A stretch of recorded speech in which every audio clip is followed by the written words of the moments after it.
gracia hay cuando paso por el fuego. Abres camino donde no lo hay.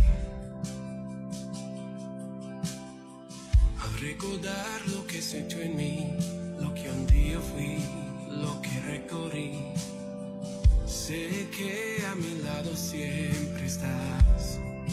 Uno más entre las llamas que estuvo junto a mí, uno más sobre las aguas que pudo el mar abrir, que mi interior no queden dudas de cómo libre fui.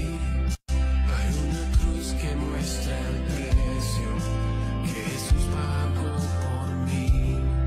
Hay uno más entre las llamas.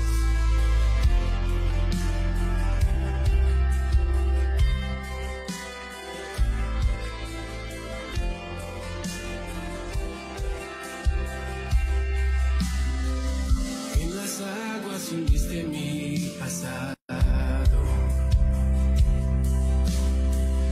Ahora sé que un esclavo al pecado no soy. Al tropezar en mi caminar, me levantaré, yo persistiré. Miro al frente y no volveré nunca atrás. Yo sé que a mi lado siempre estás. Hay uno más entre las llamas que está junto a mí. Hay uno más sobre las aguas que puede el mar abrir. En mi interior no quedan dudas de cómo libre fui. El mismo que venció la tumba ahora vive. Hay uno más entre las llamas. Hay uno más entre las llamas. Hay uno más entre las llamas.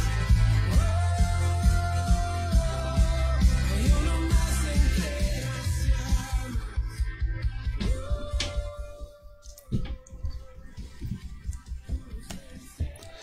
Hola queridos hermanos y amigos, amigas, qué bueno estar una vez más con todos ustedes disfrutando la palabra de Dios, que no solamente es lo que Dios tiene preparado para nosotros, sino que es lo que nosotros debiéramos estar siempre dispuestos a recibir. Estoy muy agradecido de Dios por esta nueva oportunidad que tengo de compartir con ustedes este hermoso estudio. Y como ya partimos la semana pasada hablando de poesía hebrea, mientras se van uniendo algunas personas a esta parte del contenido de nuestro estudio, quiero hacer un breve repasillo de lo que vimos la semana pasada, sin ver PPT, sin ver ninguna imagen, sino solamente comentar algunas cosas. Hablamos de qué se trata en gran medida la poesía hebrea. Por supuesto que no andamos tanto, solamente fue una hora, algo pequeñito. Y en lo que más concentramos los esfuerzos fue en ver el paralelismo. ¿Por qué paralelismo? Porque es una parte vital de lo que es la poesía hebrea. Vimos, por ejemplo, el paralelismo de tipo sinónimo. ¿Qué significa eso? Paralelismo de tipo sinónimo, donde dos stikoi o dos líneas, verso, como usted le quiera llamar, dicen el mismo mensaje y están en palabras prácticamente igual y sinónimos. Gracias, Elías, por decirme que está un poquito saturado. Y en estas dos líneas, inclusive pueden ser más, pero que tienen más o menos la misma estructura, hay un solo mensaje. Vimos también el tipo de paralelismo antitético, que son, y el más conocido está en Proverbios porque es muy fácil de asimilar, que son dos stikoi o versos, vuelvo a repetirlo como usted lo quiera llamar, más fácil memorizar versos, pero en realidad los hebreos le llaman stikoi, donde en diferentes formas en palabras o frases con contrastes se van poniendo ideas completas. Vimos Proverbios capítulo 10, donde dice: el hijo sabio alegra al padre, el hijo sabio alegra al padre, mas el necio es tristeza de su madre. Serían una forma de contrastar ambas, pero el hijo sabio alegra a ambos padres, el hijo necio en tristeza de ambos padres. Bueno, el paralelismo dijimos que es una de las estructuras fundamentales de la poesía hebrea, y si usted quiere ahondar un poquito más en esto, porque vimos varios, métase después de concluir esto o durante la semana en el anterior estudio, el de la semana pasada, y va a poder entender de qué estamos hablando. Es simple, es fácil de entender, pero muchas veces, porque uno no tiene este conocimiento, no entiende mucho de lo que la Biblia está tratando. Quiero referirme al último tipo de paralelismo. Me fijé después que no hice el ejemplo del paralelismo introvertido, pero el quiasmo fue el final. En el quiasmo dijimos que la parte primera de la parte poética y la final se correspondían, luego la segunda con la penúltima, siempre tienen que ser impares, y por lo tanto la parte del medio sería el corazón o lo más relevante. Es por eso que tenemos varios quiasmos en la Biblia y solamente los mencioné. Algunos de ellos, por supuesto. Tenemos quiasmo, por ejemplo, en Apocalipsis, tenemos salmos en varios de los profetas, tenemos, por ejemplo, el capítulo 1 de Jonás, tenemos quiasmos en la parte final de Génesis. Son varios capítulos, de hecho, de la historia de José, donde hay un quiasmo, y ahí se nota muy bien cuál es la estructura y cuál es lo que se quiere poner en relieve.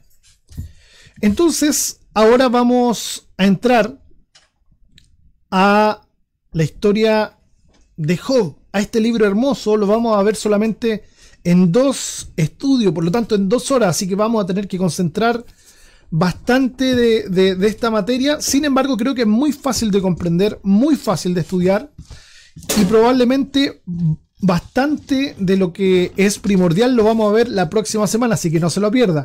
Sin embargo, también los cimientos de todo eso va a estar en esta clase, así que tampoco deje de estar conectado. Y si hay, como digo siempre, preguntas o algo que acotar, hágalo a través de Facebook. Si quiere compartir esta transmisión, hágalo también, está en completa libertad. Hágalo si quiere de forma totalmente abierta, no hay ningún problema. No vamos a decir tantas herejías que no se puedan compartir. Bueno, y le titulamos a esta parte de este estudio: Job, ¿por qué los justos también sufren? En resumen, la vida de Job es una vida de un hombre que, siendo justo como lo relata el mismo libro, sufrió mucho.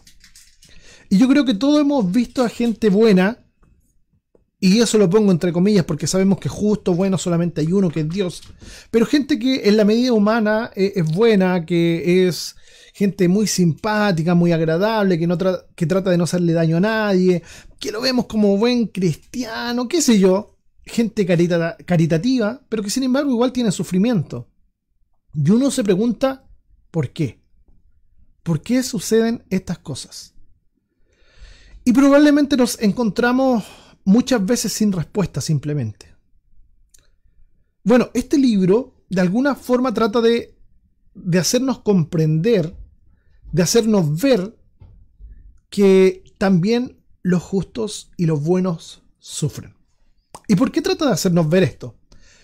Porque muchos han tenido en su teología, y eso persiste hasta hoy, pero era muy marcado en la antigüedad, creyendo que al que le va bien en la vida es porque tiene el respaldo de Dios, tiene la bendición de Dios, tiene la aprobación completa de Dios. Sin embargo, a los que le va mal, a los que sufren, a los que tienen enfermedades, es por algo que hicieron, por algo que Dios lo está castigando, Dios le está haciendo algo. Vemos en este libro que no es siempre así. Así que entremos en materia y como ya lo dijimos, si usted tiene algún comentario, alguna pregunta, alguna duda, la puede hacer sin ningún problema. Este justo Job fue un hombre que sufrió mucho. Hoy vamos a hacer un resumen de todo el sufrimiento que él tuvo. Sin embargo, creo que mucha gente se encuentra en una condición muy parecida. ¿A qué me refiero con esto? Mucha gente ve que a sus propios ojos es buena y que no sabe por qué le pasan las cosas. ¿Por qué le va mal? ¿Por qué tiene que sufrir? ¿Por qué le tienen que pasar las cosas a ellos o a ella? Bueno, espero que en este libro hallemos respuesta para todas esas preguntas. Vamos a comenzar diciendo que este libro es contado o está visto desde la perspectiva de la teología del Antiguo Testamento. Y por lo tanto, de alguna forma, hay elementos que considerar. Ahí dice que está visto desde la perspectiva del periodo patriarcal. ¿Por qué? Porque probablemente en ese periodo se escribió. Probablemente se haya escrito en el tiempo del 1500 antes de Cristo, 1400 antes de Cristo, dicen algunos, y hasta algunos llegan a decir el 600 antes de Cristo. O sea, es una extensión bien larga de años los que podrían ser para la escritura de este libro. Pero sin duda es un libro muy, muy antiguo. Ahora, una cosa que es poco sabida, creo yo, es que este libro tiene varios correlatos. ¿A qué me refiero con correlatos? Que tiene paralelos en varias culturas. Tiene paralelos en la cultura egipcia, babilónica, asiria, hablando del sufrimiento y cómo los justos sufren. Y las historias son prácticamente calcadas. Por lo tanto, lo que uno llega a creer es que esta historia es muy, muy sabida y es contada de diferentes maneras en muchos lugares. Porque es tan parecida a la historia que sería muy difícil de que se repitiera en cada lugar. Entonces probablemente esta historia es muy conocida y por lo tanto también muy, muy antigua.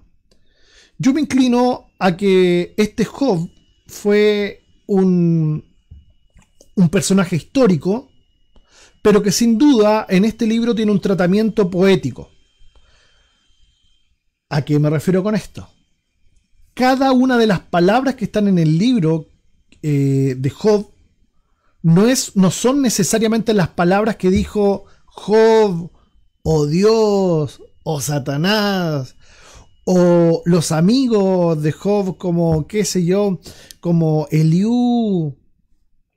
No, para nada, sino que Elifaz, Sofar y Bildad también están ahí como amigos. No necesariamente son las palabras exactas, pero el sentido es el correcto. ¿Por qué creo esto? Simplemente por una razón muy simple. Nadie anda por la vida diciendo las cosas en forma poética.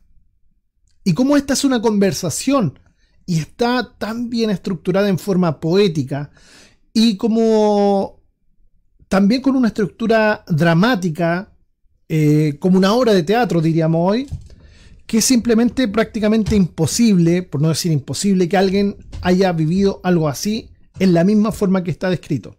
Sin embargo, el sentido sí es correcto y sí es genuino y verdadero. Yo creo simplemente que Job existió, que fue un personaje histórico, pero que es tratado de una forma poética en este libro para que sea de mejor comprensión, para que sea algo bien ordenado, que tenga una estructura bien detallada y que todos nosotros hoy hasta el siglo XXI lo podamos entender bien. Entonces diríamos que es del periodo patriarcal en cuanto por lo menos a los acontecimientos, cuándo sucedieron y cuándo se escribieron podría ser una extensión muy larga. En general la tradición se se lo adjudica a Moisés. Y si Moisés, como la gran mayoría de los intérpretes más tradicionales opinan, vivió alrededor del 1450 o escribió alrededor del 1450, 1400 el Pentateuco o la Torá, podríamos decir que en este mismo periodo debiera estar escrito este libro, aunque pueden haber sido anteriores los acontecimientos. Ahora, hay otros que, como dice ahí, la paternidad literaria se lo adjudican al mismo Job, podría ser entonces inclusive anterior y luego tratado de una forma poética. A Eliú, uno de los amigos de Job que entra en todo este drama, a Salomón, si recuerda cuándo vivió Salomón, alrededor de, o cuando reina, el primer rey de Israel, que es Saúl, gobierna del 1050 al 1010, del 1010 al 970 David y del 970 al 931 Salomón. Por lo tanto, puede haber sido en ese periodo de reinado o alrededor de eso, supuestamente cuando ya estaba anciano, por lo tanto alrededor del 931, antes de Cristo todo esto, por supuesto, donde si hubiera sido escrito por Salomón. Si hubiese sido escrito por Isaías, rondaría alrededor del 700 a.C. Si hubiera sido Ezequiel, alrededor del 600, así mismo como Baruch. ¿Quién fue Baruch? Era, diríamos, podríamos llamarlo el secretario de Jeremías. En realidad tiene otro nombre técnico, pero quiero hacer muy fácil esto y decir solamente que es el secretario. ¿Cómo se le llama comúnmente? Amanuense. Pero es el que va redactando mientras otro va dictando algo que es importante. Entonces podría ser este secretario, tipo secretario de Jeremías llamado Baruch. Tercero, es para algunos una historia o parábola. Para mí es una historia tratada parabólicamente o poéticamente. Vivió verdaderamente una persona llamada Job y su historia ha sido tratada de forma poética. En cuanto a su estructura, vamos a estar detallando en breves minutos, segundos, el bosquejo, así que lo voy a dejar ahí por mientras. En cuanto a su estilo, hay mezcla de proverbios, de enigmas, himnos, lamentos, maldiciones y poemas líricos. Los proverbios son enseñanzas que por sí mismas tienen algo que dejarnos, algo que es sabiduría propiamente tal. Los enigmas son dichos que son enredados muchas veces y que tienen también un sentido de estudio, un sentido de enseñanza, pero que está escondido y que hay que pensarlo un poquito más. Himnos tiene que ver con cánticos y eso está en la parte final de Job. Lamentos, porque aquí hay muerte. Este es un dramón. Las teleseries brasileñas que han sacado de la Biblia, no sé cómo nos han pescado todavía Job, no tengo la menor idea, porque realmente este es un dramón de aquellos. Hay maldiciones dichas por los amigos de Job y vamos a hablar también un poquito de aquello, y poemas líricos, es decir, bella poesía. El tema ya lo hemos propuesto y es: ¿por qué permite Dios que los justos sufran?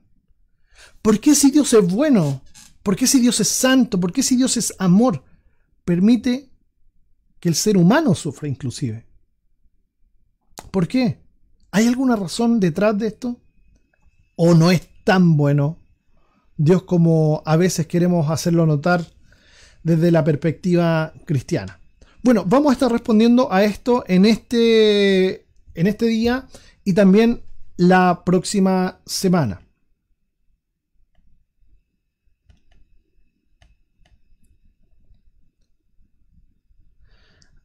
Hay una estructura o una forma de ver el sufrimiento que se le ha llamado los puntos cardinales del sufrimiento. Puntos cardinales del sufrimiento. Aquí no va a estar el título, así que si usted quiere tomar nota, lo puede hacer. Respondiendo a esta pregunta de por qué los justos o por qué el ser humano sufre, y es una pregunta no solamente frecuente, sino que es válida, debemos dar como cristianos respuesta a esto. Y la Biblia trata de darla. Esta respuesta en algunos libros va a tener este tratamiento dando 4 respuestas generales. No estamos diciendo que alguna de ellas es la que afronta Job o que una de ellas sola, sino vamos a enumerar algunas de lo que se ha llamado, como ya lo he dicho, ¿cierto?, estos puntos cardinales del sufrimiento. En primer lugar, y como mucha gente por lo menos cree, sería el castigo de Dios por la maldad. El que la hace, la paga sería, ¿no? O Dios castiga pero no a palo. Ya conté hace algunos estudios, ya me reta la Ceci cuando lo digo porque parece que ando con el papelito de los 33, como cuando Cecilia Morel le dijo a Piñera. Pero para mí no me puede venir otra cosa a la mente que cuando unas personas fueron a orar por mi mamá, supuestamente cuando tenía cáncer porque tenía algún pecado, y le fueron a decir, usted está en pecado. Bueno, no solamente una persona, hace poquito supe de otra. Yo no estuve ahí presente en la segunda persona a la que me refiero. Estuve presente cuando a otra persona que también tenía cáncer le dijeron, personas cristianas, bueno, algún pecado cometiste. En la misma Biblia tenemos ejemplo de eso. Y le preguntan, ¿quién pecó? Le preguntan a Jesús los discípulos. ¿Este o los padres? No, es para que la gloria de Dios se manifieste. Pero mucha gente, y es verdad, recibe el castigo por su propia maldad. Por ejemplo, hay muchas separaciones, divorcios por violencia intradomiciliaria, intradoméstica, intrafamiliar. Hay muchas separaciones, divisiones. Hay gente que nunca más ve a sus hijos simplemente porque es una respuesta a su mala conducta. Y uno dice, en realidad es lo que se merece, por lo menos desde la perspectiva humana. Todos somos igualmente pecadores, no estoy enjuiciando a nadie, no estoy haciendo juicio de valor de nadie. Lo que estoy diciendo es que parece que a veces recibimos retribución en la medida que nos comportamos. Si alguien es permanentemente insolente, atrevido, probablemente no todos lo van a querer por ahí. Por lo tanto, para algunos va a ser castigo de Dios por la maldad. Y eso sería súper amplio y genérico. En segundo lugar, diríamos que es para que el hombre sea transformado. Y vimos ya en algunas clases del libro de Santiago que algunas situaciones difíciles, complejas, nos ayudan a crecer. ¿Por qué? Porque ahí vemos realmente quiénes somos cada uno de nosotros. Ahí es donde podemos reflejar la verdad de la verdad. Cuando alguien es confrontado y está entre la espada y la pared, donde no tiene escapatoria, tiene que tomar decisiones.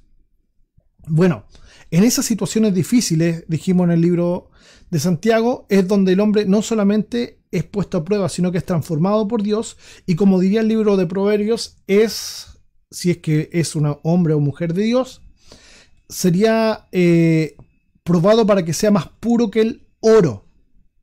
Entonces es para que el hombre sea transformado. Ahora, no estamos diciendo que todas las situaciones sean de este tipo. Estamos solamente enumerando, vuelvo a repetirlo, como se ha dicho en algunos libros, por qué sucede el sufrimiento humano.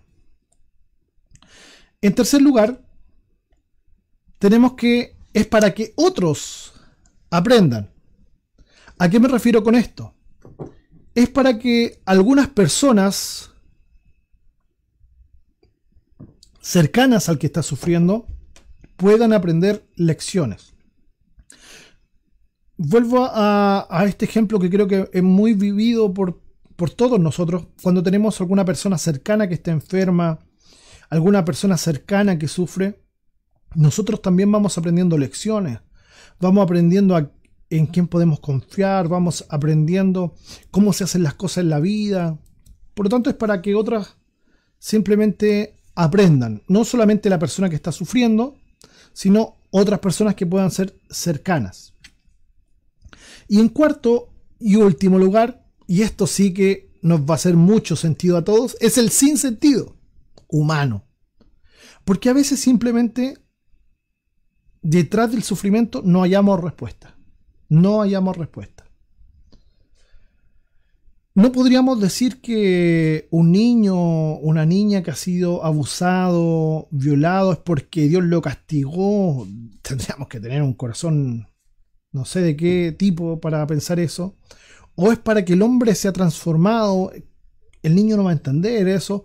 O para que otro aprenda. ¿Qué tipo de Dios sería posible para que fuese esto así? Por lo tanto, hay un sinsentido humano. Ahora, ¿tenemos respuestas bíblicas para esto? Por supuesto que sí. La humanidad completa está afectada por el pecado y por lo tanto afecta a otros seres humanos. En este caso, un ser humano que comete mal, pecado, algo horrible, terrible, como es agredir sexualmente a otra persona, está lamentablemente haciéndole un mal. Pero desde la perspectiva del sufrimiento, ¿por qué esta persona llegó a sufrir? ¿Por qué Dios lo permitió? Bueno, no vamos a tener siempre una respuesta para esto, y en esto tenemos que ser muy sinceros. Nuestra mente es muy finita y no alcanzamos a dimensionar el todo de lo que pasa. Sin embargo, seguimos confiando en un Dios que es bueno, en un Dios que es poderoso, en un Dios que es justo, en un Dios que es santo. Y finalmente, en este libro vamos a hallar algunas de estas respuestas. La estructura, como ya lo había mencionado, está en este bosquejo. ¿Y cómo sería esta estructura? Quiero apuntar aquí con láser.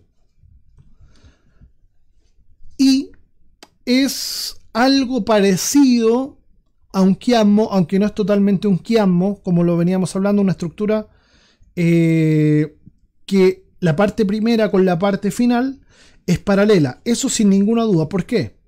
Porque el prólogo, la parte primera, está en prosa, es decir, no está, como veníamos conversando, en esta estructura poética de paralelismo. No está así. Y también la parte final, que responde a lo que pasa en los primeros capítulos, está de la misma forma, en prosa, y responde a lo que sucedió en primera instancia. Ahora, la parte central del libro y la enseñanza genuina y verdadera son las partes 4 y 5, por lo tanto no podríamos decir que es un quiasmo, no podríamos decir que esto es lo esencial, la parte del medio, los discursos de Liu, aunque sí son muy relevantes y van al desenlace final de todo este dramón. De verdad, si alguien tiene pensado hacer una teleserie, sáquela de aquí. Entonces tenemos este prólogo en prosa que es muy conocido. Se trata de un tratamiento poético, por favor, entiéndame esto, aunque pueda ser algo histórico, es un tratamiento poético de una conversación que hay en el cielo, en el ámbito espiritual, como usted le quiera llamar, entre Dios, los ángeles y donde entra Satanás también, y dicen, mira, este justo Job le va siempre bien y por eso hace las cosas bien para ti y te sigue glorificando. Le empieza a ir mal a Job y entran los diálogos. Esta segunda parte, ¿qué son los diálogos? Hay 3 amigos de Job, luego vamos a hablar en detalle de esto, pero en esencia le dicen, tú algo tienes que haber hecho para que te vaya tan mal ahora. Si antes estaba tan bien, bendecido por Dios, y ahora te va tan mal, es porque algún pecadillo escondido tienes por ahí. Luego vienen los discursos de Eliú, que sería el joven de la película, porque la tiene más clara que los supuestos sabios de la época. Y luego los discursos divinos, donde va el desenlace de toda la historia. Entonces empecemos viendo la parte primera, donde vemos la descripción de Job. Veamos cuáles son las cualidades de Job. Quiero leer en Reina Valera, Job capítulo 1, versículos 1 al 5, así que si usted la tiene a mano, léalo junto conmigo. Dice, hubo en tierra de Uz un hombre llamado Job, y era este hombre perfecto y recto. ¿Cómo era este hombre? Perfecto y recto. Fíjese cómo lo describe. temeroso de Dios y apartado del mal. Es como cualquiera de nosotros, ¿no? Perfecto, recto, temeroso de Dios y apartado del mal. Y le nacieron 7 hijos y 3 hijas. ¿Cuál era el pensamiento antiguo respecto a los hijos y las hijas? Son bendición de Dios. Su hacienda era 7.000 ovejas, 3.000 camellos, 500 yuntas de bueyes, 500 asnas y muchísimos criados. Y era aquel varón más grande que todos los orientales. En los negocios, un 7, este hombre le iba mejor que a cualquiera, y le iba tan bien que era más conocido, más grande que cualquiera de ese tiempo. E iban sus hijos y hacían banquetes en sus casas, cada uno en su día, y enviaban a llamar a sus 3 hermanas para que comiesen y bebiesen con ellos. Se iban de jarana en jarana, lo pasaba muy bien. Y acontecían que habiendo pasado en turno los días del convite, Job enviaba y los santificaba, y se levantaba de mañana y ofrecía holocausto conforme al número de todos ellos. ¿Por qué hacía esto Job? ¿Por qué ofrecía holocaustos, sacrificios? Porque decía Job en su mente, porque lo pensaba, quizás habrán pecado mis hijos y habrán blasfemado contra Dios en sus corazones. De esta manera hacía todos los días. Entonces este hombre Job no solamente estaba preocupado de su propio bienestar, no solamente le iba bien en lo económico, en lo familiar, en todos los ámbitos de su vida. No solamente era famoso, sino que además la Biblia lo describe como un hombre justo, temeroso de Dios y totalmente intachable.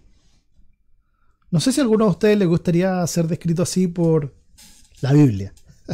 Wow, sería tremendo, ¿no? Bueno, estas cualidades de Job, perfecto y recto, no significan sin defecto, sino que nos hablan más bien de alguien que tiene un corazón íntegro, alguien que tiene una mente sana, alguien que es sincero, equilibrado, alguien que, diríamos en palabras del siglo XXI, en buen chileno, es bueno de adentro. De estas personas que son un pan de Dios. Bueno, Job se lleva todos los premios y es intachable en todo esto. En segundo lugar, era adinerado y con descendencia. Y estas son las máximas, las máximas. Si hay bendición de Dios, estas son las máximas antiguas que representan esta bendición de Dios. Por eso es que, por ejemplo, Abraham, uno de los patriarcas, anhelaba tanto un hijo, descendencia, porque el que quedaba sin descendencia quedaba sin nombre, sin historia. Si Dios bendecía a alguien, tenía que tener un hijo, por lo menos. Mientras más hijos, más bendito era. Y por supuesto, como se piensa muchas veces hasta hoy, la plata es símbolo de esta bendición de Dios. No estoy diciendo que yo lo pienso, ojo con eso, sino que para muchos hoy siguen pensando que tener mucho dinero es símbolo de la aprobación y de la bendición de Dios. Un poquito al contrario, quiero decir algo, en paréntesis, no necesariamente es así. No porque alguien tenga dinero es porque Dios lo ha aprobado, porque Dios lo ha bendecido. Vemos mucha gente que sufre mucho y que no tiene la aprobación de Dios sin ninguna duda y que tiene mucho dinero. Así que para nosotros como cristianos del siglo XXI no podría ser así, teniendo toda la revelación de la palabra de Dios. Y eso ya lo vimos y lo tocamos también en Santiago capítulo 5. Y por lo tanto no lo vamos a tocar más. Como ya dije en la introducción, si usted quiere seguir estudiando acerca de esto, por favor vea los estudios anteriores, también le van a gustar mucho. Tercero, este Job era devoto, piadoso, todos los días presentaba ofrenda. Romanos capítulo 12 nos llama a nosotros los cristianos a que presentemos sacrificio agradable a Dios. ¿Qué es lo que es ese sacrificio agradable a Dios? nuestro culto racional, que es la vida completa, la vida misma. Dice Romanos capítulo 12, versículo 1, así que os ruego por la misericordia de Dios, ya que Él los ha llevado a vivir por su gracia, por su amor, a este reino de su amado Hijo, ya que Dios los ha hecho pueblo suyo, los ha hecho familia suya, les ha dado el Espíritu. Por toda la misericordia de Dios, os ruego que presentéis vuestros cuerpos en sacrificio vivo, santo, agradable a Dios, que es vuestro culto racional. Bueno, esto es ser piadoso en el Nuevo Testamento, pero en el Antiguo Testamento era cumplir los ritos, ceremonias, y vemos que este Job cumplía no solamente con lo que le correspondía a él, sino que también ofrecía sacrificios para otros o para que otros fuesen perdonados, en este caso sus hijos. Por lo tanto, él debe haber sido un devoto de Dios. Segunda escena es la escena del cielo. Mientras esto está pasando en la esfera terrenal, todo esto que le he contado de Job, que era un hombre justo, que le iba bien y todo lo demás, hay una escena en el cielo. Lo leo. Dice, un día vinieron a presentarse delante de Jehová los hijos de Dios. ¿Cuáles serían los hijos de Dios? Aquí no habla ni de Israel, no habla de la iglesia, no está hablando probablemente de ángeles y seres espirituales. Recordemos que esto es poesía.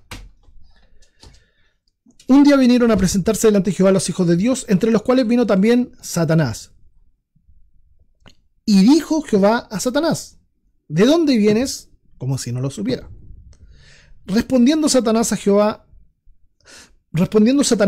dijo, de rodear la tierra y de andar por ella. Y Jehová dijo a Satanás, lo que estaba diciendo Satanás en forma resumida y muy simple es, he hecho lo que quiero en la tierra.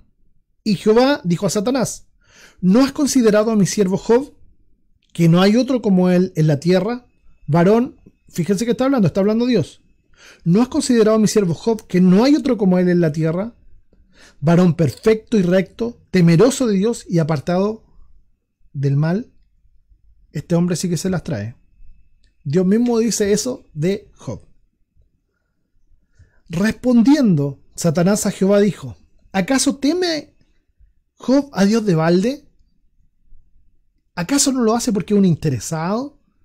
¿Acaso no lo hace porque tú lo tienes lleno de cosas buenas? Versículo 10. ¿No le has cercado alrededor a él y a su casa y a todo lo que tiene? ¿Acaso no lo proteges continuamente tú? ¿Cómo no te va a adorar? ¿Cómo no te va a bendecir? Le dice Satanás a Dios. Al trabajo de sus manos has dado bendición. Por tanto, sus bienes han aumentado sobre la tierra. Satanás está hablando y dice, pero extiende ahora tu mano y toca todo lo que tiene y verás si no blasfema contra ti en tu misma presencia. Dios responde a Satanás en este supuesto diálogo tratado en forma poética. Dijo Jehová a Satanás, he aquí todo lo que tiene Job está en tu mano, solamente no pongas tu mano sobre él. Y salió Satanás de delante de Jehová y dijo, aquí voy a hacer la de Kiko y Caco y voy a hacer lo que quiero, voy a trapear con Job. Y se puso manos a la obra. Esta escena no se trata de la acusación de Satanás en contra de Job, sino de la determinación de Dios de probar a Job. Todo lo que sucede es con su autorización. Lo digo de una forma más simple aún. Satanás dice, ahora sí que voy a hacer lo que quiero. Pero finalmente, para lo único que sirve aquí es para ejecutar el plan de Dios. Ahora, no estoy diciendo que cuando a alguien le va mal es porque Satanás metió su cola y no estoy hablando de eso. Por favor, no me entienda mal. Vuelvo a repetirlo, está tratado de una forma poética.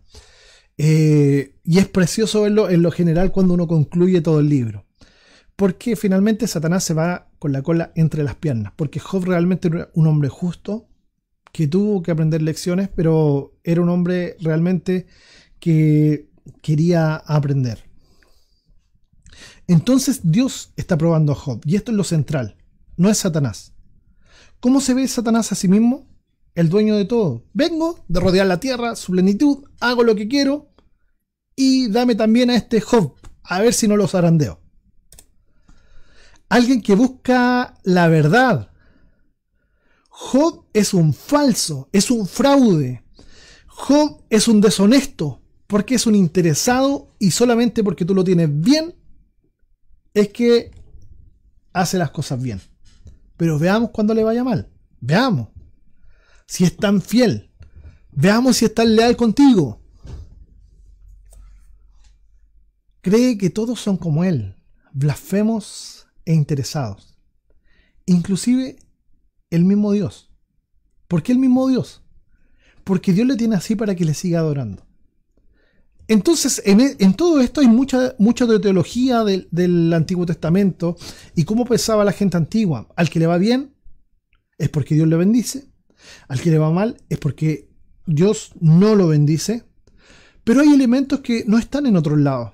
Este hecho de que Dios pruebe a alguien, haciendo que no le vaya tan bien, siendo que es un hombre, como lo describe Dios mismo, perfecto y justo. Tercera escena. Ya vimos la escena en la tierra, ¿cierto? Relatando cómo era Job en el cielo o en la esfera espiritual, como usted lo quiera decir. Y ahora entramos a la desgracia de Job, donde entran 4 mensajeros. Leo los versículos 13 al 22. Un día aconteció, después de este relato, un día aconteció que sus hijos e hijas comían y bebían vino en casa de su hermano el primogénito. Y vino un mensajero a Job y le dijo: estaban arando los bueyes y las asnas paciendo cerca de ellos, y acometieron los sabeos, otros pueblos, y los tomaron, y mataron a los criados a filo de espada. Solamente escapé yo para darte la noticia. Aún estaba este hablando cuando vino otro mensajero. El primero le dice: se robaron todo y le dieron muerte a tus criados, a tus siervos. Aún estaba este hablando, este mensajero, cuando vino otro que dijo, voy en el versículo 16, fuego de Dios cayó del cielo. No sé qué habrá pasado ahí, no tengo idea. Fuego de Dios cayó del cielo que quemó las ovejas. Yo no sé si fue un rayo, no tengo la menor idea que pueda haber pasado aquí, o si fue un volcán, no tengo idea. Pero dice aquí, fuego de Dios cayó del cielo que quemó las ovejas y a los pastores y los consumió. Solamente escapé yo para darte la noticia. Es decir, más parte de lo que Job tenía es exterminado. Todavía estaba hablando, este mensajero, ya le han dado 2 malas noticias en un ratito, y vino otro que dijo, los caldeos hicieron 3 escuadrones y arremetieron contra los camellos y se los llevaron y mataron a los criados a filo de espada, y solamente escapé yo para darte la noticia. Entre tanto que este hablaba, vino otro que dijo, tus hijos y tus hijas estaban comiendo. Ya, aquí entramos en problemas, ¿no? Tus hijos y tus hijas estaban comiendo y bebiendo vino en casa de su hermano el primogénito, y un gran viento vino del lado del desierto y azotó las 4 esquinas de la casa, la cual cayó sobre los jóvenes, sobre los hijos de Job, y murieron, y solamente escapé yo para darte la noticia. ¿Ha tenido un día malo? Imagínese este. Entonces Job se levantó y rasgó su manto y rasuró su cabeza y se postró en tierra y adoró. Mire la reacción de Job después de toda esta calamidad. Vuelvo a leer el versículo 20. Entonces Job se levantó y rasgó su manto y rasuró su cabeza y se postró en tierra y adoró. Y dijo, Desnudo salí del vientre de mi madre y desnudo volveré allá. Jehová dio y Jehová quitó. Sea el nombre de Jehová bendito. En todo esto no pecó Job, ni atribuyó a Dios despropósito alguno. Yo creo que es bastante complicada la situación de Job, probablemente más complicada que la que podamos haber vivido cada uno de nosotros. Todos hemos tenido penas, hemos tenido días funestos, malos, donde parece que todo nos sale mal. Pero para alguien rico sus posesiones son realmente grandes, y más encima en la antigüedad, cuando eran signo de la bendición de Dios. Y en ese mismo día también perder los hijos, que es algo aún peor. Creo que los que somos padres podemos en alguna medida comprender eso, porque si alguien no ha pasado por ese tipo de tristeza, probablemente no lo entienda.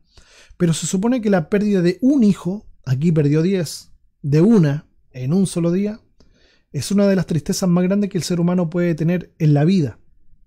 Por lo tanto, lo que le ha pasado a Job es realmente tremendo y triste. El primero, segundo y tercero de los mensajeros le dicen: tus posesiones más preciadas y tus siervos han sido robados y muertos. Ha caído fuego del cielo. Dios mismo lo ha hecho. Dios mismo lo ha provocado. Dios ha ejecutado sentencia sobre ti. Y el cuarto le habla sobre la muerte de sus hijos, que le produce esta gran tristeza. Y lo que describen los últimos versículos que leímos, donde él rasga sus vestiduras, donde probablemente se echa ceniza sobre la cabeza como era la costumbre, son señales de duelo, son señales de profundo dolor y tristeza y de amargura. Entonces este hombre, que en el capítulo 1 es un intachable, en este hombre que es mostrado como perfecto, como incomparable en su tiempo, de un día para otro se le va toda la bendición, todo lo bueno que él había creído poseer y tener, y simplemente está de duelo. Pero ¿sabe lo maravilloso de este pasaje? Es que en todo esto él fue aprobado. En toda esta situación él actúa como corresponde. Él sigue adorando a Dios. Él sigue bendiciendo al Señor. Y dice este pasaje que después de rasurar y de tener este tiempo de luto, de rasurar su cabeza, rasgar su manto, se postró en tierra y adoró. Él bendijo al Señor y se postró reconociendo el señorío de Dios sobre su vida. Y dijo: todo le pertenece a Dios. Yo nací desnudo, me voy a morir desnudo. El Señor, a Él le pertenece todas las cosas. Sea el nombre del Señor bendito por siempre. Bueno, quiera Dios que en todo lo que hagamos, en todo lo que nosotros pensemos, seamos aprobados, como Job. Job fue aprobado en estas circunstancias. Sigamos viendo más de su vida. Vuelve la segunda escena del cielo, y esta es la segunda parte. Capítulo 2, versículos 1 al 6. Ya habiendo pasado toda esta escena, dice: aconteció que otro día, un tiempo después, vinieron los hijos de Dios para presentarse delante de Jehová. Nuevamente, los hijos de Dios, probablemente seres celestiales, angelicales, y Satanás vino también entre ellos, presentándose delante de Jehová. Y dijo Jehová a Satanás, lo mismo que en el capítulo 1, ¿de dónde vienes? Respondió Satanás a Jehová y dijo: de rodear la tierra y de andar por ella. Y Jehová dijo a Satanás: ¿no has considerado a mi siervo Job, que no hay otro como él en la tierra, varón perfecto y recto, temeroso de Dios y apartado del mal, y que todavía retiene su integridad? Aun cuando tú me incitaste contra él para que lo arruinara sin causa. No tuviste causa, porque las causas que tuviste eran falsas. Él no solamente me adoraba porque tenía de todo, sino que aún en la peor circunstancia me sigue adorando. Aún retiene o todavía retiene su integridad, aun cuando tú me incitaste contra él para que lo arruinara sin causa. Versículo 4, 2:4. Respondiendo Satanás dijo Jehová, piel por piel. Todo lo que el hombre tiene dará por su vida. Lo que está diciendo Satanás, a él no le importaban tanto sus posesiones, parece. Parece que no le importaban tanto sus hijos. Él es un egoísta. Piensa solamente en él. Piel por piel, todo lo que el hombre tiene dará por su vida.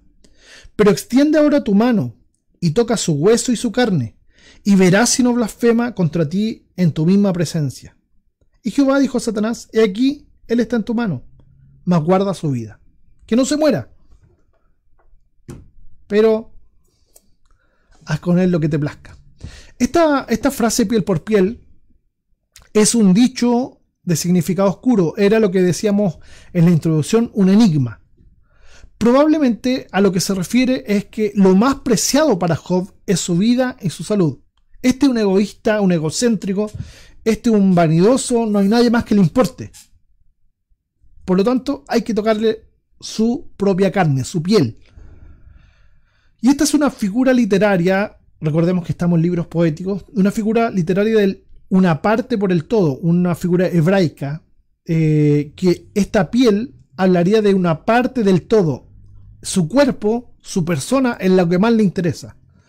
Por amor a eso, el hombre sacrificará todo. Este Job va a sacrificar todo con tal de salvar el pellejo. Lo demás se sustituye. Puede tener otras posesiones, puede tener otro hijo, qué sé yo. Eso es lo que piensa Satanás.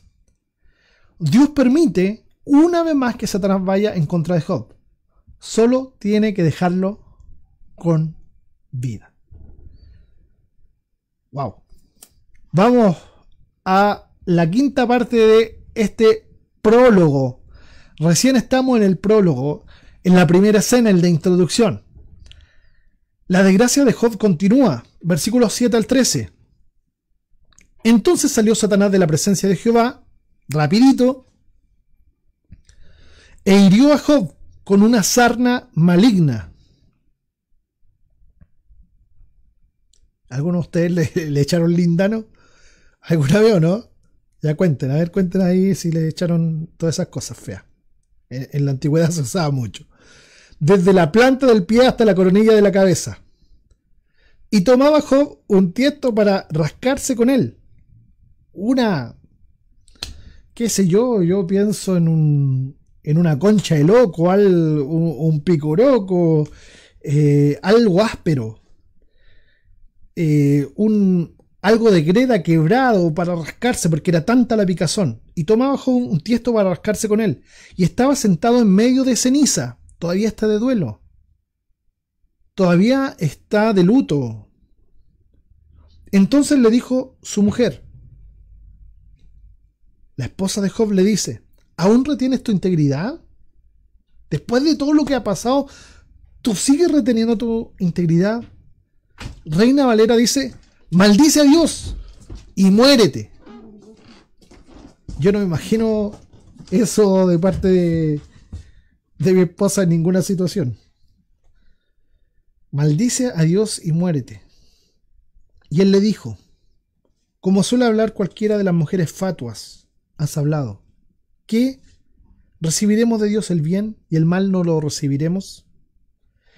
En todo esto no pecó Job con sus labios. Vuelvo a repetir la última parte. En todo esto, en esta terrible enfermedad, Job no pecó con sus labios. Después de la muerte de sus hijos, después de perder todo lo que tenía después de la enfermedad, Job no pecó con sus labios.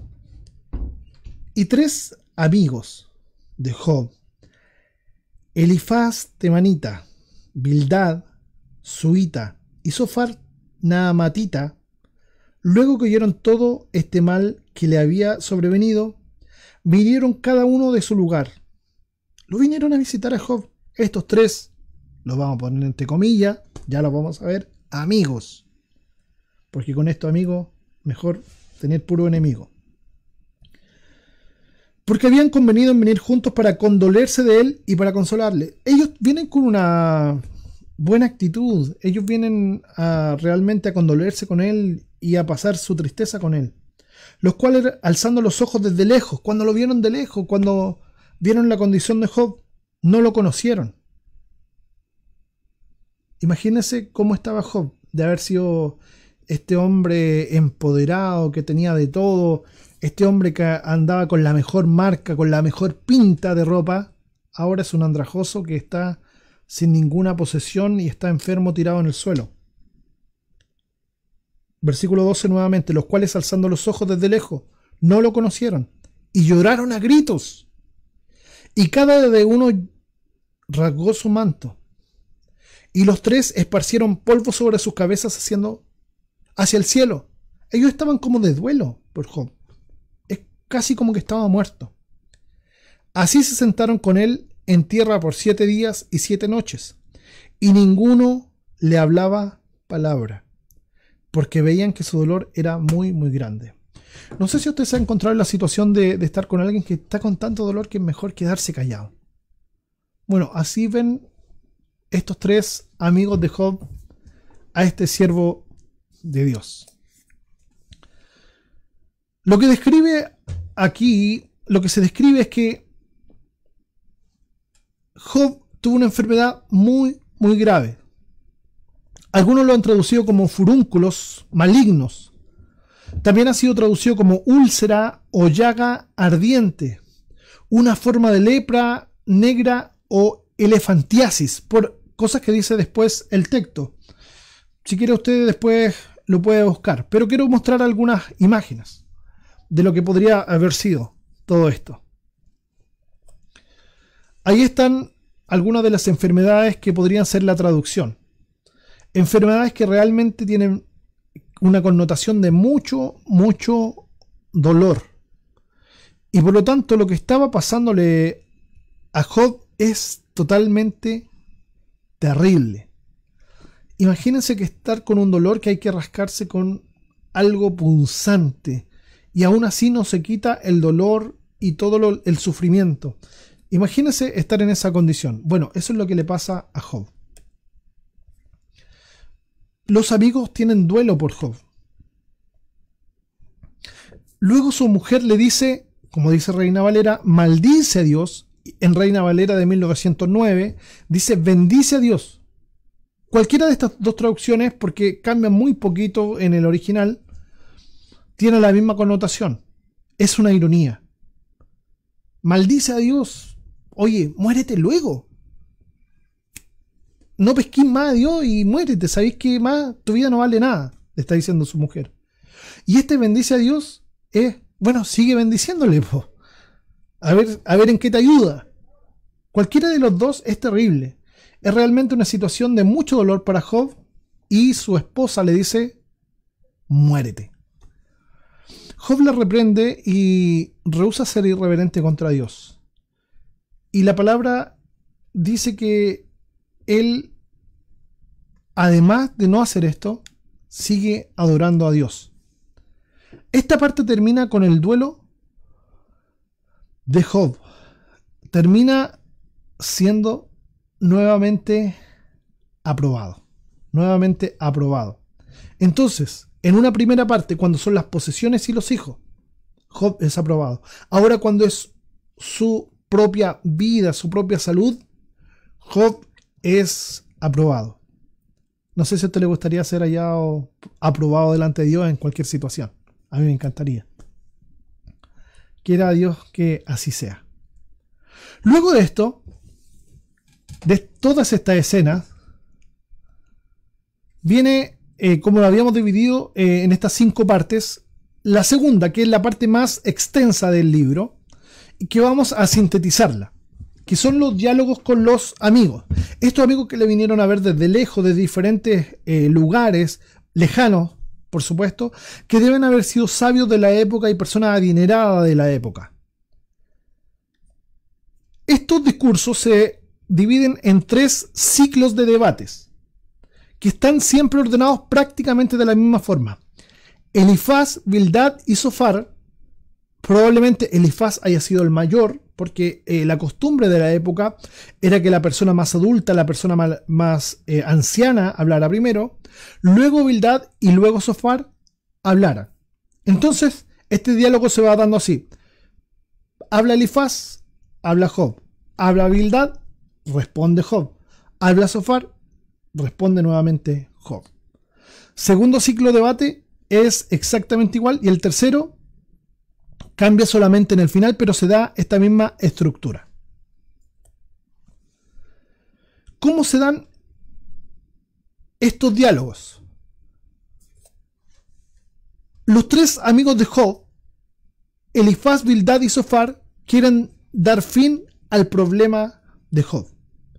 Ellos no llegan con malas intenciones, como lo decíamos en el capítulo 2 al final, sino que ellos llegan realmente a tratar de dar soluciones. Ellos llegan con buenas intenciones, son sinceros, son honestos, buscan consolarlo en toda esta situación, mostrarle que hay solución para su problema. Pero el gran problema es que desde una perspectiva humana, errada, desde una perspectiva que en realidad ellos no han considerado las cosas como son.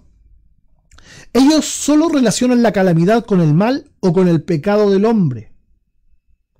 Y le dicen, tú debes haber pecado en algo para que te vaya así. En tres argumentos cada uno, Elifaz, Bildad y Zofar, tres argumentos cada uno, 9 en total, intentan hacer cambiar a Job de parecer. Oye, tienes que cambiar, algo tienes dentro que está mal. Entonces, desde una perspectiva humana errada, diciendo, tú hiciste algo para que te vaya tan mal, intentan, teniendo sinceridad y buena voluntad, buenas intenciones, pero equivocadamente, tratan de hacer cambiar a Job. Lo hacen con respeto en una primera instancia, pero sus respuestas y sus visión del mundo es equivocada y se descomponen. Ellos se transforman. No sé si recuerda que vimos cómo se manejan estas situaciones del mal y por qué suceden según algunos. Una de ellas es para que otros sean transformados. En este caso podría caer que los amigos de Job debieran haber sido transformados, pero parece que eso no sucede. Y se descomponen en el camino y empiezan a tratar mal a Job en este transcurso de la historia. Entonces la primera ronda es con sarcasmo e ironía. Me gusta mucho el sarcasmo y la ironía, yo lo reconozco. Lo reconozco y hay que cambiar algunas cosas.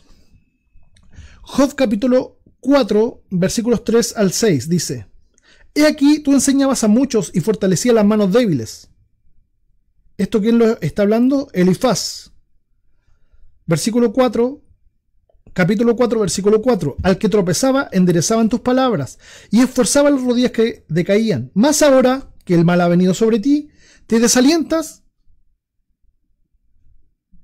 y cuando ha llegado hasta ti, te turbas. ¿No es tu temor a Dios tu confianza? ¿Hoy no tenéis tanta confianza en Dios? ¿No es tu esperanza la integridad de tus caminos? ¿Oye, no confías que tú eres un hombre realmente bueno? ¿No confías en Dios? Versículo 17. ¿Será el hombre más justo que Dios? ¿Eres tú más justo que Dios? Realmente esto es una ironía porque obviamente no hay nadie más justo que Dios. Capítulo 8, versículos 3 y 4. Capítulo 8, versículos 3 y 4. ¿Acaso torcerá Dios el derecho? Aquí ya está hablando Bildad. ¿Acaso torcerá Dios el derecho o pervertirá el Todopoderoso la justicia? Y esta es una pregunta retórica. No lo va a hacer. Lo que están diciendo realmente es: Dios no es injusto para castigarte de esa manera, así que por lo tanto tú te lo mereces. Si tus hijos pecaron contra Él los echó en el lugar de su pecado. Ah, tus hijos son los que pecaron, por lo tanto ahí tienen su merecido. Y si tú consideras a Dios justo, tienes que alegrarte con Él. Si tú de mañana buscares a Dios y rogares al Todopoderoso, Si fueres limpio y recto, ciertamente luego se despertará por ti y hará próspera la morada de tu justicia. Qué terrible situación. Imagínense todo lo que le ha pasado a Job. Vuelvo a recapitular. Job ha perdido, yo creo que lo más terrible aquí es, ha perdido a sus hijos. Ha perdido sus posesiones. Está enfermo. Y vienen tres amigos a meterle el dedo en la llaga. Parece que vienen a meterle ajo en la herida y tratar de hacerlo sentir peor. Qué terrible estar rodeado de esa gente que no comprende las cosas como son, no comprende el dolor de otros. Bueno, la segunda ronda apelan a la honestidad de Job y le dicen: tú debes tener algún pecadillo escondido por ahí. No puede ser que seas tan recto y justo como pareces ser. Sí, nosotros te vemos justo, pero no lo eres, pues, evidentemente, porque por algo te va mal. Y la tercera ronda de acusaciones son mucho más directas. Tú eres un mentiroso, tú eres alguien que pecó en esto y en esto otro. Pero Job, como ya dijimos, en cada una de las oportunidades va respondiendo. Y a la ironía responde con ironía. Y le responde muy bien, diciendo: ¿qué tienen que sacarme? Ustedes me conocen. Si dicen que miento, díganme en qué. En las acusaciones directas, compruébenlo. Ya que si ustedes saben que es así, compruébenlo. Entonces, estos tres amigos, Elifaz, Zofar y Bildad, se van enojados, ofendidos, creen haber defendido la justicia de Dios. Ellos creen ser muy justos. ¿Por qué? Porque les va bien todavía. Ellos creen ser muy honestos, porque han defendido supuestamente el nombre de Dios. Quiero terminar este estudio del día de hoy, porque vamos a dejar el final, lo mejor, para el próximo capítulo. Obviamente ya dijimos que esto es una teleserie, así que hay que dejar para el próximo capítulo y final, diciendo que se debe notar que muchas veces se citan estas palabras, la de los amigos de Job, como sabiduría. En el total, en el libro completo, sí son parte de la sabiduría, pero aisladamente no lo son. ¿A qué me refiero con esto? Ellos estaban diciendo cosas que probablemente sean genuinas y verdaderas, pero en el caso de Job no se cumplían. Es verdad que muchas veces la gente deshonesta sufre, es verdad que muchas veces la gente que ha pecado sufre, pero no todo aquel que sufre es porque ha hecho mal. Y en este caso, estos tres amigos de Job estaban honestamente equivocados. Estaban muy equivocados, profundamente equivocados, de forma sincera, honesta, creyendo tener la verdad. Así que ojo con eso también, que sea un recuerdo para nosotros y un llamado de atención. No siempre lo que ven nuestros ojos es la realidad cuando a otro le va mal. No es necesariamente un castigo del cielo, un castigo de Dios. Así que quiero decirles que si hay alguna pregunta, algo que acotar, decir, mencionar, lo podamos hacer en este momento. ¿Sí? Y podamos juntos... no puedo sacar el cursor. Podamos juntos ver si hay alguna pregunta. Alguna preguntilla por ahí.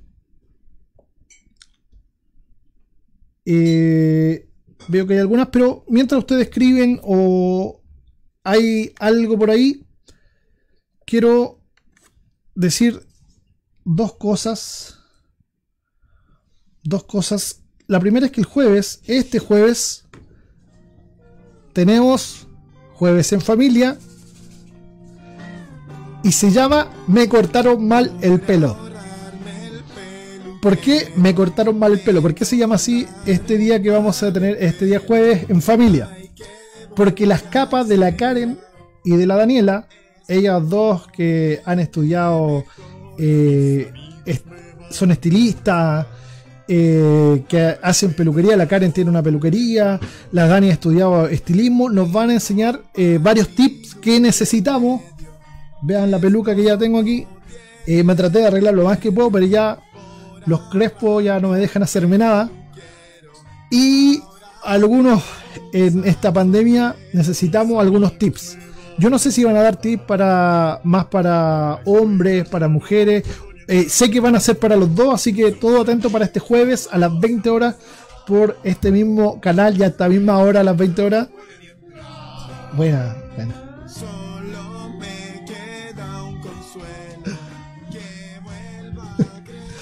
Bueno, vamos al...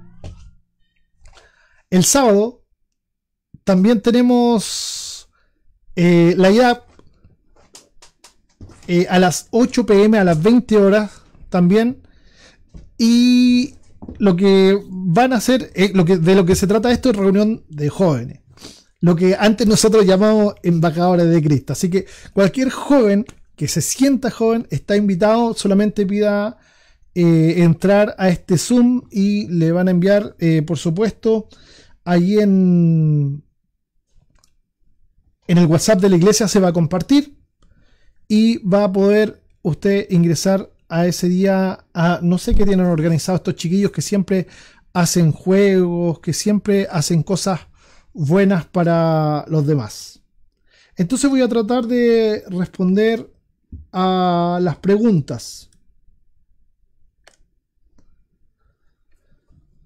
Voy a ir leyendo algunas cosas. Voy a tratar de leerlas todas en realidad. Y voy a ir desde el principio.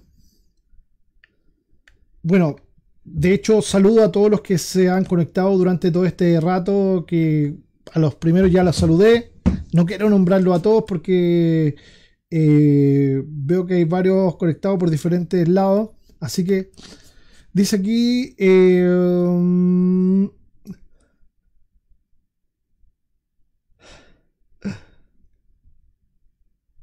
hay varias cosillas que responder. Bueno, Julio sí, va a quedar para descarga y no hay para qué, porque queda en Facebook arriba, así que cada vez que lo quieras ver, así mismo como los estudios anteriores, lo puedes ver, no se va a sacar. De hecho, probablemente los chiquillos después van a estarlo subiendo también a YouTube, que es mucho más fácil, no solamente de descargar, sino de ver, con un solo link. Sigan todas nuestras plataformas, estamos en Instagram, estamos en YouTube. Búsquenos como Manantial de Vida SJ. De las chiquillas que están respondiendo como Manantial de Vida, por favor pongan ahí en los comentarios cuáles son las plataformas y cuáles son los nombres exactos. ¿Sí?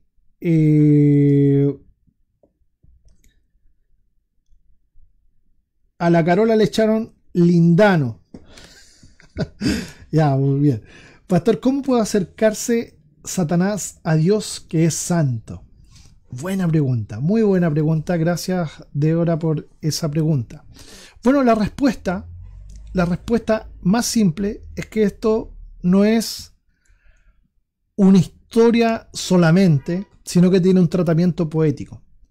Esta es la respuesta a la historia. Como está contada esta historia, es la respuesta a la misma historia. Lo digo de otra forma. Al tener un tratamiento poético, debe dársele respuesta, porque finalmente ¿de qué se trata este libro? Para los judíos es sabiduría. Por lo tanto, contar la historia no nos lleva a ningún lado por sí misma. Contar que a Job le fue mal, que tuvo enfermedades, que perdió todo, que sus hijos murieron, no nos cuenta mucho desde la perspectiva teológica, pero sí lo que hay detrás. ¿Y qué es lo que está diciendo? Que aunque pueda ser, no estoy diciendo que sea así, aunque pueda ser que Satanás tenga que ver con alguna calamidad, no estoy diciendo que Satanás mete la cola en todos lados, como algunos dicen, esa es la perspectiva del Antiguo Testamento, una teología sin toda la revelación. Dios finalmente es el que está detrás de todo y el que permite o no permite, porque Dios es el Todopoderoso y es el dueño de todas las cosas. Entonces, si se acercó o no Satanás a Dios es solamente porque Él lo permitió. Pero finalmente, la pregunta debiera ser ahí: ¿Dios no está en todo lugar? Y la respuesta es sí. Él no solamente es omnisciente, lo sabe todo, no solamente es omnipotente, lo puede todo, Él es todopoderoso, sino que Él también está en todo lugar. No hay nada que se le escape. Así como Dios mismo liberó a Israel de Egipto, no fue el faraón, Dios está detrás de todas las situaciones. Dice la Biblia que Dios endureció el corazón de Faraón. ¿Para qué? Para que su gloria fuese manifestada en todo esto. En esta situación debía manifestarse la gloria de Dios, y eso es lo que vamos a ver al final del libro, que es realmente glorioso y muy lindo de entender y poder estudiar. Así que lo invito a quedarse para esta próxima semana y conectarse a las 20 horas. Elías dice, esta prueba y apruebo de Dios es como lo de que se vio en Santiago, Peiramos y Doquimión. Es distinto en un sentido y es igual en otro. Es una prueba y por lo tanto en cada una de estas partes, no hemos llegado al final, Job ha sido aprobado. Sin embargo, aquí estamos hablando de otro idioma que es hebreo, no estamos hablando de griego como lo que ya hemos visto por ejemplo en Santiago. Aquí estamos hablando de hebreo, por lo tanto también debemos tener en nuestra mente que han pasado casi alrededor entre Job y Santiago, casi probablemente 2000 años. La teología también ha cambiado. Y Dios habla en cada momento respecto a lo que el ser humano puede entender. Y esto es algo que la iglesia debe comprender. Nosotros no debemos transformar el evangelio. Sin ninguna duda no debemos hacerlo. Pero sí debemos hacer entendible el mensaje para la gente de nuestros días. Porque muchas veces estamos tan fuera de lugar con nuestro mensaje, con nuestro vocabulario, que simplemente la gente no nos entiende. Dios siempre está preocupado de que el ser humano le entienda. Y de esa forma, como él o ella comprende, le habla. A un niño de 4 años no se le habla igual que a un adulto. No porque sea menos persona, sino porque hay ciertas capacidades y cualidades que tiene ese niño de comprensión y cómo va a asimilar las cosas que van a ser diferentes. Sin embargo, se le habla, se le explica de acuerdo a su capacidad, de acuerdo a lo que ese niño está viviendo. Bueno, Dios actúa de la misma forma con la humanidad. Le habla de acuerdo a lo que ellos pueden entender. Doy solamente un ejemplo. La Biblia dice que Elías oró y el sol se paró. O sea, perdón, oró Josué y el sol se paró. Y la verdad es que esto científicamente no corresponde. Si un día para y vemos que el sol está arriba, no es que el sol se paró, sino que la tierra dejó de rotar. Pero cuando se escribe esto, para ellos en su mentalidad, en su cosmovisión, era necesario que se escribiera así. No porque esto sea una realidad científica, no porque la Biblia esté mintiendo, no, sino que es simplemente para que la gente entienda en su entorno, en su contexto. La Biblia no se va a poner a explicar cada detallito, pero sí, Elías, respondiéndote a ti, esta es una prueba que en estas primeras partes Job ha sorteado muy bien y ha sido aprobado por Dios. Y me parece, no sé si hay más preguntas. La Carmen dice que bueno, necesito cortarle la chasca al Amaro. No, es muy linda esa chasca, no se la cortes tú, por favor, déjale que crezca esos crespos lindos que tiene el Amaro. La Bel que dice la terminación de Dios para probar a Job se debe entender como la permisión, como el permiso, supongo que diría a Satanás que lo haga. ¿Por qué Dios no manda la calamidad? Bueno, lo que dijimos al principio es que sea como sea, todo es instrumental. No es que Satanás hizo lo que quiso, sino que simplemente Dios dejó que las cosas sucedieran. Desde la perspectiva teológica del Antiguo Testamento es que Satanás metió su cola, digámoslo así. Pero la verdad es que Dios dejó que las cosas sucedieran y siguieran su curso natural. A la gente buena también le pasan cosas malas. Y eso es una realidad. Indesmentiblemente, gente buena, comillas, o gente cristiana, hoy tiene coronavirus. Y eso no lo exime de ser cristiano, de ser un devoto de Dios. No lo exime. Todos los seres humanos, toda la creación está afectada por el pecado. Por lo tanto, no debiéramos verlo como que Dios le dio permiso a Satanás para afectarlo necesariamente, o que no lo hizo. Simplemente las cosas sucedieron porque iban a suceder. Había una mala construcción de una casa, se les cayó encima, y la respuesta de eso teológicamente en la antigüedad era, bueno, algo debieron haber hecho.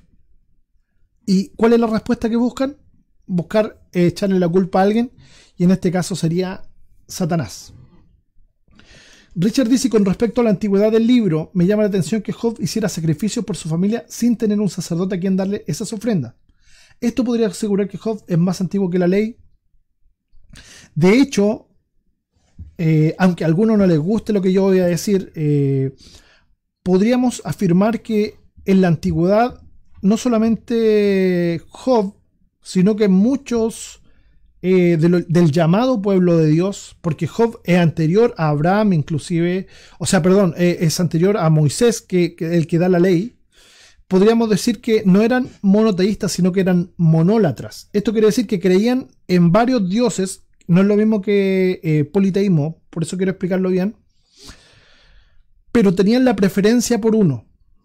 Entonces, ya que no había sido creada la religión propiamente tal judía, con sus sacrificios, con sus ritos, en realidad ellos lo vivían como lo habían visto en su alrededor, como lo habían visto que otros sacrificaban a los volcanes, al mar, a diferentes cosas. Estas personas viven así su religiosidad, porque Dios todavía en este tiempo no había dado una ley que seguir.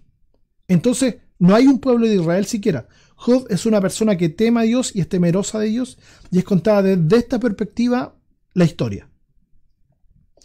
Belkis pregunta, ¿en qué momento Satanás ya no podrá presentarse a acusar a los hijos de Dios? La Biblia nos enseña en el Nuevo Testamento que no hay ninguna acusación para los que somos hijos de Dios. Y te doy gracias por la pregunta, Belkis, porque a mí esta es una de las cosas de las cuales más me gusta hablar. Tener la gracia de Dios es estar libre de toda condenación. Ninguna condenación hay para los que están en Cristo Jesús. Vuelvo a repetirlo. Ninguna condenación hay para los que están en Cristo Jesús. Ahora, ¿qué significa los que están en Cristo Jesús? Los que no viven conforme a la carne, sino conforme al Espíritu. Eso es lo que dice Romanos capítulo 8. No lo digo yo, lo dice Romanos capítulo 8. Por lo tanto, nosotros no debemos temer ningún juicio futuro, porque ya Cristo ha pagado por cada uno de nosotros. Y eso es gracia. Experimentar hoy no solamente la salvación en cuanto al mañana, sino que ya la experimentamos hoy. Y eso es completa paz y armonía con Dios. Hoy gozamos de la santificación, de la justificación por los méritos de Cristo. Y de eso se trata la gracia. Que nosotros podamos vivir en el Espíritu a diario, agradeciendo a Dios, como lo hacía Job, aún en las calamidades.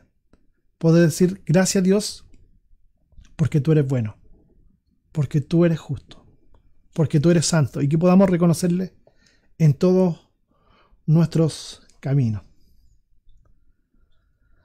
¿Por qué Dios llama hijos y estaba Satanás delante de Dios? Dice hermano Gerardo. Bueno, simplemente era una forma de llamar a los ángeles. Su cosmovisión era muy distinta, no es la forma que tenemos nosotros. Está hablando de los seres espirituales. Mano Máximo el sábado, un asadito. Se cree Jorge Zabaleta. ¿Tenía orgullo Job? Eso lo vamos a ver también la próxima semana. Y bueno, de nada, a lo que han dicho gracias. Los que aprueban se van para el cielo. Sí, vamos a tener pruebas. No, es mentira eso. Amados hermanos, ha sido realmente un placer estar con ustedes este ratito. Me pasé unos minutos Así que vamos a terminar diciendo gracias, Señor. ¿Les parece que adoremos al Señor y digámosle gracias por este tiempo?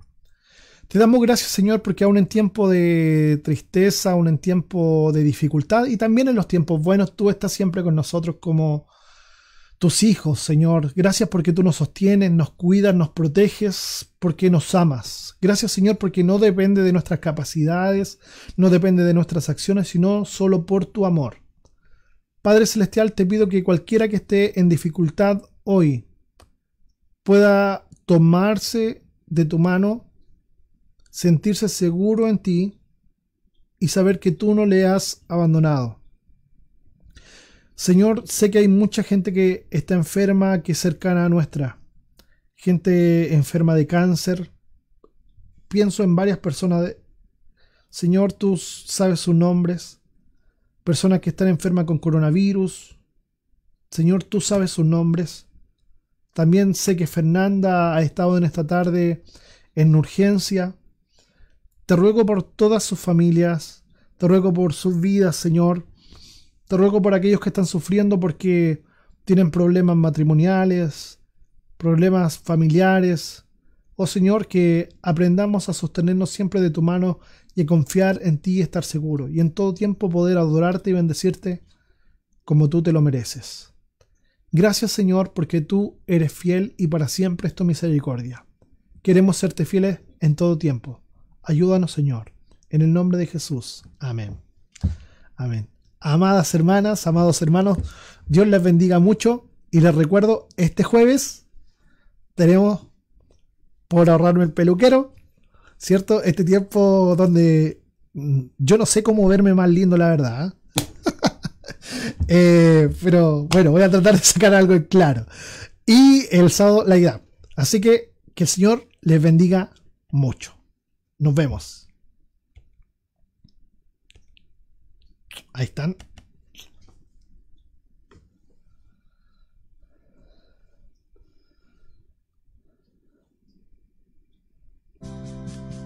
El que fue, el que es y por siempre será. Aunque no sepa lo que vendrá, sé que